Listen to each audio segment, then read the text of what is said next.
On board Sandip Sabharwal, who joins in to discuss fundamentals. Hi, Sandeep. Good morning. So much to discuss. Why don't we start off with your thoughts on the banking space after a lot of those heavyweights came out with their earnings? Any key takeaways? I think one the biggest takeaway from all the banking sector results. So I think majority of banks have reported, and the key takeaways are one, the net NPAs seem to be under control. There don't seem to be fresh incremental additions into NPAs at this stage.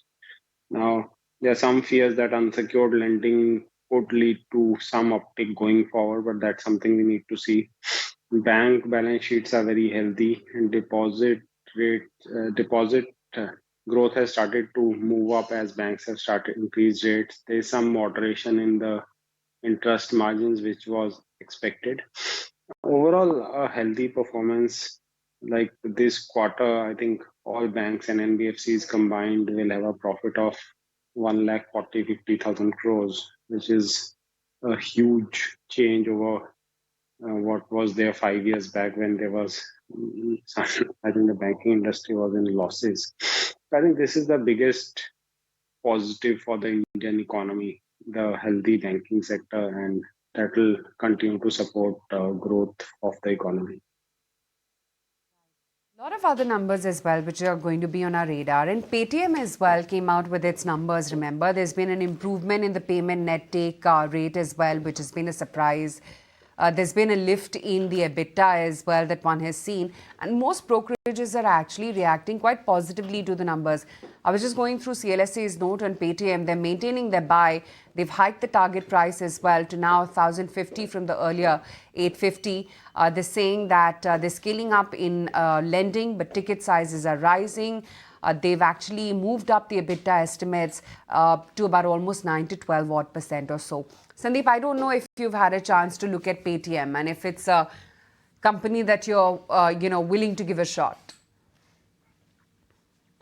Not really, Aisha, because simply because of the fact that I don't think they have any sort of sustainable business model. One, their core business is sort of stagnating. It's growing, but it's not growing at the same pace. The entire improvement in profitability is coming out of the commissions they earn out of loan origination, which is a business which is actually a no PE business. You can't give PE to commission earning companies. So because that's a business which you just originate a loan and get your 2% or 1.5%, and that so the if you someone does a deep analysis, that's the only thing which is leading to whatever improvement is happening, and the stocks also doubled from the bottom. So incrementally, I don't see any reason for bullishness. Let's talk about DLF. The net debt has now declined to about 57 odd crore rupees. They're looking at re-entering the Mumbai market as well. Clearly the most rewarding of the lot. What are you making of the numbers? So DLF results were, I think, mixed. One, like you rightly said, on the net debt front, I think they have been very serious on reducing debt in the balance sheet and moving to a zero debt status. So they are virtually zero debt now, which is a very big positive, and that's something which has driven the valuation. However, there was a slowdown in overall sales as well as margins, etc. And I think that could be an overhang. So in a nutshell, I would think that given the strong upswing that the stock has already seen, from here on moving higher in the near term will be tough. So I think stock will go through a phase of consolidation. Company has talked positively about future deal momentums, etc., sales. So I think that's something we'll need to watch out for over the next few quarters. Okay, Sandeep, now let's talk about the sector of the year so far, and that's autos. Now, there is incremental improvement in the underlying demand for autos, but there is a substantial improvement in the way how markets are now betting on auto stocks. Do you think somewhere reality will catch up that auto is a great sector to be in, but the changes are incremental and they are not so strong that the auto stocks will warrant a 40-50% rise? See, I think because it warrants a rise because of the fact you see what Ashok Leyland delivered. I think the margins just went out of the roof. And if that's something which some of the other companies can also deliver in terms of incremental margin improvements, then I think this can sustain. Secondly, I think early part of the year, given the monsoon, etc., forecasts, a lot of people sold out auto stocks, saying that the economy will suffer, and as such, volumes will suffer and volumes will not improve. And that thesis right now seems to be off, given whatever is happening around the country. And thirdly, the input cost pressures. So input costs increased, steel, etc. prices rallied initial part of the year, but they have given up all their gains. So I think from the raw input price cost pressure point of view, also these companies benefit. And lastly, and most important, which I track very closely, among institutional investors, auto stocks are still very, very under-owned. You hardly see any stock, any auto stock in the top 10 of any large fund. And that, I believe, becomes a contrarian indicator for the sector to perform. Have you added off late in last 1 month while you were away on a holiday? What did you buy there? What did you sell there? I think we added PVR because it got sold out so much. So I think that's something which we added incrementally. Uh, Beyond that, nothing which comes to mind. I think No. incrementally, just keeping on adding the stocks which we own. So because that's where the companies are doing well. On to your key positions in, let's say, Mahindra and Mahindra, even for that matter, Tata Motors and Titagarh. These are three stocks which we've discussed. Yeah, because I'm holding on to Titagarh. I think it's just performed crazily. I don't like some of the stocks. You don't understand why they go up so much, but then we are happy that they are going up so much. I am not buying at this price, but I am not selling also. Uh, M&M, Tata Motors continue to do well. I think among banks, ICICI Axis Bank is what we hold, and among NBFCs, we hold M&M Financial and L&T Finance Holdings is a small quantity, not very big. So I think all these stocks are doing decently well. Results also indicate. I think the result season is very interesting because I'm seeing very positive surprises from small mid caps as a general category, and on the large cap side, we are seeing mixed results. So I think that will give opportunities as the results come out for for this quarter. Okay, we'll discuss a little bit about numbers, given that it's going to be a pretty hectic week this time around with their earnings. What is it that you're anticipating when it comes to, some of the pharma names? You've got Dr. Reddy's that will be coming out with earnings, Cipla as well. What do you think the street wants to hear?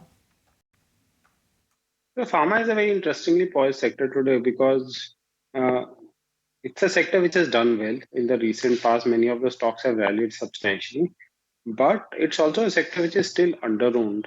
And to that extent, if we actually see improvement in profitability driven by lower input prices as well as improved pricing in the US markets, which many analysts have talked of, then I think it could give a fillip to the entire sector. So I think this will be one of the more interesting sectors to watch out for. So incremental margin improvements is something which I'll be watching out for, and that could drive these stocks further higher.